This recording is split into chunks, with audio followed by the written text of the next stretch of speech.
અત્યાર સુધી આપણે જોઈ ગયા કે જમનેશ પ્રભુજી જૂનાગઢમાં 12 માસ પર્યંત રોકાયા છે અને ત્યાંથી છાયા પધારવાનું ઈચ્છા કરે છે. છાયા પધારતા રસ્તામાં પ્રતાપસર પધારે છે, પછી કુંતલપુરમાં પધારે છે.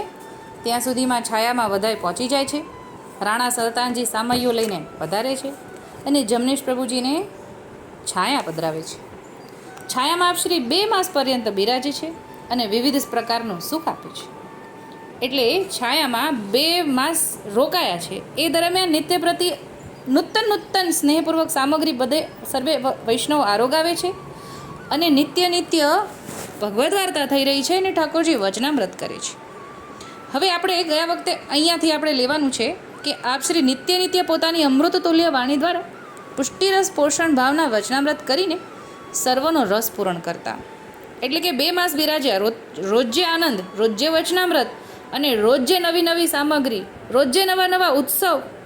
એટલે આનંદ જ આનંદ. ભૂતલ જેવું લાગતું જ નહીં હોય, એ ગોલોક સમાન જ લાગે. કેમ કે ઠાકોરજી પ્રગટ સ્વરૂપે બિરાજે છે, ત્યાં અલૌકિક લૌકિક જરા પણ નહીં હોય એવો નિત્ય આનંદ કર્યો છે. હવે એવામાં પરમદયાળ મહારાજના વચનામૃત સાંભળવા નિત્યદાસજનો આવે છે. આપશ્રી એવા અનેક વચનામૃત કર્યા, એમાંથી એક પ્રસાદી રૂપે આપ્યું છે. એટલે જે 2 માસ વચનામૃત થયા ને, એમાંથી એક જ વચનામૃત અહીંયા પ્રસાદી રૂપે મળ્યું છે એવી વાત થાય છે. છાયામાં આપશ્રી બેઠકમાં બિરાજતા હતા અને આપશ્રીના અલૌકિક પુષ્ટિરસ પૂરણ વચનામૃત સાંભળવા માટે દાસજનો આતુરતા સેવી રહ્યા હતા. એક દિવસની વાત છે, જે વચનામૃત આપણને અહીંયા આપ્યું છે એનું વર્ણન છે. આપશ્રી અતિ પ્રસન્નતામાં બેઠકે બિરાજી રહ્યા છે ત્યારે મનોહાર વિનંતી કરતા મથુરાદાસ તથા કૃષ્ણ ભટ્ટે પૂછ્યું, જે રાજ, પુષ્ટિ ધર્મ તે શું અને રાજ તેનું લક્ષણ શું, તે કૃપા કરીને સમજાવો. તે ઈચ્છા રાજની પાસેથી જાણવાની છે. એટલે કે કૃષ્ણદાસ ભટ્ટ ત્યાં બિરાજે છે, મથુરાદાસ પણ બિરાજે છે અને મહારાજને વિનંતી કરીને પૂછે છે કે પુષ્ટિ ધર્મ વિશે સમજાવો અને લક્ષણ શું છે, આપની પાસેથી જાણવાની ઈચ્છા છે. આપ શ્રી મુસ્કુરાતા પોતાના અમૃતસુધા દ્વારા કહ્યું, અરે વૈષ્ણવ, તમે તો પુષ્ટિરૂપ છો, પુષ્ટિ છો. મહારાજે કોને કીધું? વૈષ્ણવ ભગવદી જે સવાલ કરે છે ને, કૃષ્ણ ભટ્ટ અને મથુરાદાસ, સામે જવાબ આપે છે કે તમે તો પુષ્ટિરૂપ છો, પુષ્ટિ જ છો. તમે પુષ્ટિ લીલાના અધિકારી થયા છો. પુષ્ટિનું નામ, સમર્પણ, પુષ્ટિદાન પામ્યા છો, પુષ્ટિ પામ્યા છો. પુષ્ટિ સ્વરૂપ સેવન ને જ પુષ્ટિજન સેવી રહ્યા છો. પછી પૂછવાનું શું હોય? એટલે કે તમે પુષ્ટિ, આપ તમારા ઠાકોરજી પણ પુષ્ટિ, તમને દાન પણ પુષ્ટિનું મળ્યું છે અને તમે પુષ્ટિને પામી ગયા છો. પછી પૂછવાનું શું હોય? એટલે કે બધે પુષ્ટિ છે. તમારા માથે બિરાજતા ઠાકોરજી પણ પુષ્ટિ, તમે બધા પણ પુષ્ટિ જીવો. પુષ્ટિ પાતળ એ પણ આગળ આવે છે. આપણે એક પુસ્તકમાં પુષ્ટિ પાતળનું વિશેષ ઠાકોરજી સમજાવતા 4-5 પાના વિશે ઠાકોરજીનું વચનામૃત છે કે પુષ્ટિ પાતળ કેવી હોય, એનું આચરણ કેવું હોય. એ આ બધા ભગવદીઓને ઠાકોરજી સામે કહે છે કે તમે જ તો પુષ્ટિ.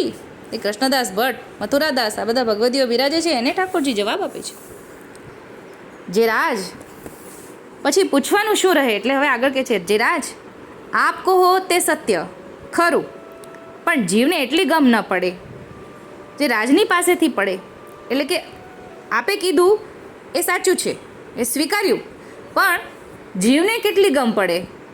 રાજ પાસેથી જે જાણવા મળે એટલી ગમ પડે, બીજું વિશેષ શું સમજણ પડે?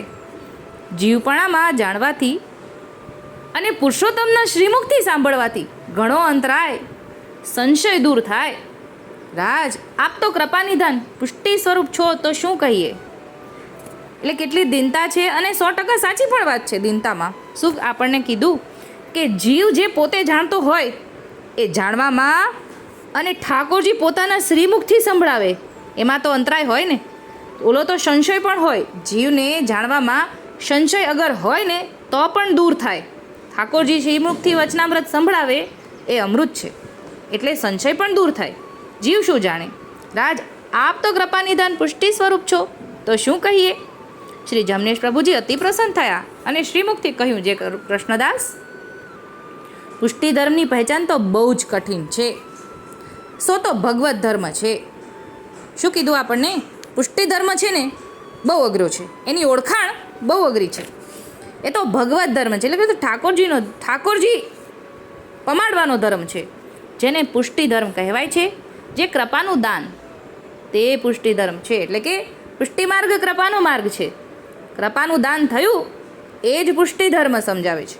જીવની યોગ્યતા અયોગ્યતા ઊંચ નીચપણું ન વિચારે, તેના સાધન સામું ન જોવે અને જીવ ઉપર કરુણા દ્રષ્ટિ કરીને કૃપાનું દાન કરે, તે પુષ્ટિ ધર્મ છે. એટલે કે જ્યારે ઠાકોરજી કૃપા વિચારે ત્યારે ઠાકોરજી સામેવાળાની યોગ્યતા નથી જોતા, એનું ઊંચ નીચ નથી જોતા. ઠાકોરજી કૃપા જ વિચારે.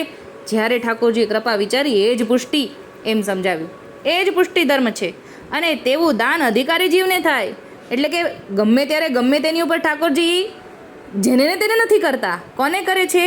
તો કે છે કે પુષ્ટિ જીવ ઉપર કૃપા કરે, ખાતાના જીવ ઉપર કૃપા કરે. તેવું દાન અધિકારી જીવને જ થાય. એટલે કે અધિકારી હોય એના ઉપર જ ઠાકોરજી કૃપા કરે. પુષ્ટિ પણ જેને તેને નથી મળતું, પુષ્ટિ અધિકારીને જ મળે છે એમ સમજાવી દીધું. પછી જેના ઉપર કરુણા દ્રષ્ટિ હોય તે અધિકારી જીવ છે. ભગવત ધર્મ સર્વ ધર્મમાં શ્રેષ્ઠ છે. સર્વ ધર્મમાં પુષ્ટિ ધર્મ પ્રથમ છે. એટલે કે પુષ્ટિ તો ઉત્તમ ધર્મ, એનાથી ઊંચું કાંઈ નહીં. પુષ્ટિ સૌથી ઉત્તમ કહી દીધું. અને બીજા બધા સાધન માર્ગના ધર્મ છે. એટલે કે પુષ્ટિ સિવાય બીજા બધા સાધન માર્ગ છે, તે સાધન કરવાથી પ્રાપ્ત થાય. એટલે સાધન હવે આગળ સમજાવે છે કે સાધન કયું? વ્રત, જપ, યજ્ઞાદિ વગેરે. અને આ પુષ્ટિ માર્ગમાં સાધન કોઈ કામ નહીં આવે. એટલે કે વ્રત, કે ચલો આજે સોમવાર કરવો પડશે તો મને આટલા સોમવાર કરીએ તો આટલું મળે, આટલા મંગળવાર કરીએ તો આટલું મળે, આ નડે છે તો આટલું કરવું પડશે, એનું નિવારણ કરવા માટે આટલું કરવું. એ વ્રત કરીએ ત્યારે નિવારણ આવે નોય આવે. પછી જપ, કે આટલા જપ કરવા બેસો, એ આપણામાં નથી. યજ્ઞ કરવાનું પણ આપણામાં નથી. આ બધું સાધન માર્ગમાં છે. પુષ્ટિ માર્ગમાં સાધન કોઈ કામ નહીં આવે. ભગવદ કૃપા નિયામક છે તે પુષ્ટિ ધર્મ છે. એટલે કે જ્યારે જબ ઠાકોરજી કૃપા કરે ત્યારે પુષ્ટિ, એ જ પુષ્ટિ. આમાં કોઈ ગણતરી કરતા નથી ઠાકોરજી. તેને અને તેના લક્ષણ ઘણા છે. એટલે કે પુષ્ટિ ધર્મના લક્ષણ ઘણા છે. આગળ પૂછ્યું ને કે લક્ષણ સમજાવો, એટલે હવે લક્ષણ સમજાવે છે. અત્યાર સુધી પુષ્ટિ શું એ સમજાવ્યું, પણ હવે એના લક્ષણ સમજાવે છે કે જે કોઈ પદાર્થ તેના લક્ષણથી જાણવામાં આવે છે, તેમ પુષ્ટિ ધર્મ જીવના લક્ષણથી જાણવામાં આવે. એટલે કે જીવના લક્ષણ ઉપરથી પુષ્ટિ ધર્મ જાણવા મળે. તે તો એક સ્વરૂપની અનન્યતા, અસમર્પિત ત્યાગ, સમર્પણ ભાવ, સ્નેહ સહિત સેવા અપને પ્રભુ કી, પોતાના પ્રભુનો ભર, વિશ્વાસ, પ્રેમ અને કોઈ અન્યથા ભાવ નહીં હોય, તે લક્ષણ પુષ્ટિ ધર્મનું જાણવું. એટલે કે પુષ્ટિ ધર્મનું લક્ષણ શું? તો કે પુષ્ટિ ધર્મના પહેલે તો અનન્યતા હોય, અસમર્પિતનો ત્યાગ કરી ચૂક્યા હોય. પુષ્ટિ ધર્મ પાળવાવાળા વૈષ્ણવ. સમર્પણનો ભાવ હોય. આપણે નાની વાતમાં આવ્યું ને કે સમર્પણની ભાવના તો હરજી કેશવની વખાણે છે પાછા બાબા, કે હરજી કેશવનો સમર્પણ ભાવ જોઈને એવો સમર્પણ ભાવ રાખવો. તો એવી અહીંયા સમજાવે છે કે સમર્પણ ભાવ હોય. સ્નેહ સહિત સેવા અપને પ્રભુ કી, કે આપણે ઠાકોરજીના તત્સુખનો વિચાર કરો. આપણું યથા દેવે તથા દેવે. આપણને નથી ભાવતું, આપણને ગરમી થાય છે, આપણને ઠંડી લાગે છે, અત્યારે ગરમી છે તો ઠાકોરજીને ઠંડક થાય એવા સામગ્રી ધરવાની, ઠાકોરજીને ઠંડક થાય એવા વસ્ત્ર ધરવાના. એટલે ઠાકોરજીના સુખનો વિચાર એ અહીંયા સમજાવે છે. સ્નેહ સહિત સેવા અપને પ્રભુ કી, પોતાના પ્રભુનો ભર. એ ઠાકોરજી સિવાય બીજા કોઈ પર ભર રાખવાનો નહીં. આપણા ઠાકોરજી આપણા માથે બિરાજે છે, એ જ આપણા માટે કૃપા કરે છે ને આપણા માટે જ પધાર્યા છે. આપણું જ વિચારશે, આપણું સુખ જ વિચારશે, આપણા સારા માટે વિચારશે, એવો ભર. વિશ્વાસ, પ્રેમ અને કોઈ અન્યથા ભાવ નહીં હોય, તે પુષ્ટિ ધર્મનું જાણવું. એટલે ઠાકોરજી ઉપર વિશ્વાસ હોવો જોઈએ કે જે કરે છે એ સારું કરે છે, સાચું આપણા માટે સારું છે એ જ ઠાકોરજી કરશે. અને ઠાકોરજી પ્રત્યે પ્રેમ હોય અને બીજો કોઈ ભાવ ન હોય, તે લક્ષણ પુષ્ટિ ધર્મનું જાણવું. અને તેવા તો ઘણા છે જે પુષ્ટિ સ્વરૂપ સિવાય કોઈને જાણતા નથી, માનતા નથી અને સાંભળતા પણ નથી. એટલે કે એવા ઘણા અનિન અટંકા ભગવદી છે જે પોતાના ઠાકોરજી સિવાય કોઈને જાણતા નથી, કોઈને માનતા પણ નથી અને કોઈને સાંભળતા પણ નથી. એવો આ પુષ્ટિ ધર્મનો ઠેરાવ છે. તે ઠેરાવ આવ્યો તો પુષ્ટિ લક્ષણ જાણવું. એટલે આ ઉપર મુજબ જો આપણી અંદર આવ્યું તો પુષ્ટિ લક્ષણ જાણવું. જ્યાં સુધી અન્યથા ઠેરાવ હોય, એટલે કે આ સિવાય બીજું કોઈ લક્ષણ હોય તો પુષ્ટિ કહેવાય ખરું? એવો સવાલ કરે છે કે જો આવું બધું નથી, આમાંથી કાંઈક ઘટે તો હજી પુષ્ટિ કહેવાય નહીં, એમ સમજાવે છે. જો સર્વ કાર્ય આપણે પ્રભુ કી ચરણ ભેટ નિકાસી કાર્ય કરે તો પુષ્ટિ. એટલે સર્વ કાર્ય એટલે કે લૌકિક અને અલૌકિક બધું આવી ગયું. આ ઠાકોરજી તો વચનાવ્રતમાં એમ જ કહે છે કે સમર્પણ કર્યા પછી બધું અલૌકિક જ છે, પણ હજી આ ઉપર મુજબનું નથી થયું તો રંચક હજી લૌકિક હોય તો પણ એ હરેક કાર્ય વખતે ઠાકોરજીની ભેટ કાઢવી એટલે ધીમે ધીમે સમર્પણ આવતું જશે. ત્યારે તો પુષ્ટિ. શુકન મુહૂર્ત દેખ કે ચલે તો પુષ્ટિ કહા. આપણે નાની વાતમાં આવી ગયું કે પુષ્ટિ જીવને કોઈ જાતના શુકન મુહૂર્ત જોવાના હોતા જ નથી. ઠાકોરજીએ મુહૂર્તને સનાત કરી દીધા છે. આપણે ઠાકોરજીની જે બોલાવી, ગોપાલલાલ કી, ગોપેન્દ્રલાલ કી, જમનીશ મહાપ્રભુજી કી, લાલજી મહારાજજી, યમુના મહારાણીની, પંચભગવતીની જે બોલાવીએ એટલે કાર્ય સિદ્ધ જ થઈ જાય એવી ઠાકોરજીની આપણને આજ્ઞા છે. એટલે અહીંયા આપણને જમનીશ પ્રભુજી આજ્ઞા કરે છે કે શુકન મુહૂર્ત દેખ કે ચલે તો પુષ્ટિ કહા. એટલે કાંઈ પણ કાર્ય સિદ્ધ કરવું હોય, પહેલાં શરૂઆત કરવી હોય તો પહેલાં ભેટ કાઢીએ, પછી ઠાકોરજીની જે બોલાવીએ એ પછી આગળ કાર્ય થવાનું છે ને થવાનું છે. જો આપણે મુહૂર્ત જોઈએ તો એ પુષ્ટિમાં ન આવે, એ અન્યાશ્રય થઈ ગયો. સર્વ કાર્યમાં પોતાના પ્રભુના મંગલ નામથી બીજું શું શ્રેષ્ઠ છે? જો સર્વ કાર્ય પોતાના પ્રભુના મંગળ નામથી કરે તાકો પુષ્ટિ લક્ષણ જાણવો. સો ઠેરાવ સો તો પુષ્ટિ રસકો પાવે. એટલે કે જો આટલી બધી વસ્તુ ઠાકોરજી, બધું જ ઠાકોરજી, ઇર્દ ગિર્દ બધું જ ઠાકોરજીને જ વિચારીને આગળ ચાલે તો પુષ્ટિ રસની પ્રાપ્ત થાય. 100 લક્ષણ પુષ્ટિ કો અગાધ છે. સાધન માર્ગથી પુષ્ટિ સ્વરૂપ और પુષ્ટિ ધર્મ કી પ્રાપ્ત નહીં. સો તો કૃપા સાધ્ય હે. એટલે આટલું કરો ને આટલા કરવાથી ઠાકોરજી ન મળે, ઠાકોરજી તો કૃપાથી મળે. મુક્તા ફલ કો જાને પાયો સો छिपला की बात कहाँ કહે और सुने.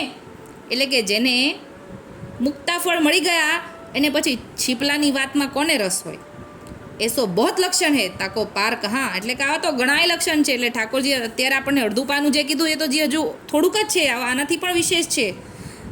આનો પાર જ નથી. તાકો પાર કહા. જીવ કી ધારણ શક્તિ હોય ઉતનો કહીએ. એટલે કે જીવનું જેટલું સામર્થ્ય છે સમજવાનું, જીલવાનું ને પાલન કરવાનું, આચરણ કરવાનું, એટલું જ કહું છું કે પુષ્ટિ ધર્મ સમજાવવું પણ એટલું જ છું જેટલું તમને પચે, એમ આપણને જમનેશ પ્રભુજી કહે છે. કૃષ્ણદાસને નિમિત્ત બનાવી.